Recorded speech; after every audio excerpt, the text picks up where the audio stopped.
I aquest poema que l'ha escrit el Miquel Martí i Pol i es titula Primavera i diu així: Heus aquí una oreneta, la primera, ha arribat al poble.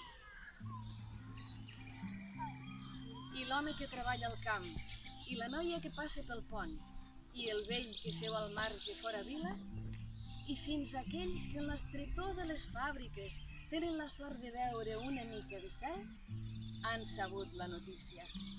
L'oreneta ha volat una mica indecisa arran mateix de l'aigua del riu. S'ha enfilat pont amunt, ha travessat xisclant la plaça i s'ha perdut pels carrers en silenci. I la mestressa que torna de comprar ho ha dit als vailets de l'escola i aquests a les dones que renten el safareig públic. I elles ho han cridat a l'home que empeny un carretó pel carrer i l'home ho ha repetit qui sap les vegades i n'ha fet una cançó al ritme feixuc de la roda.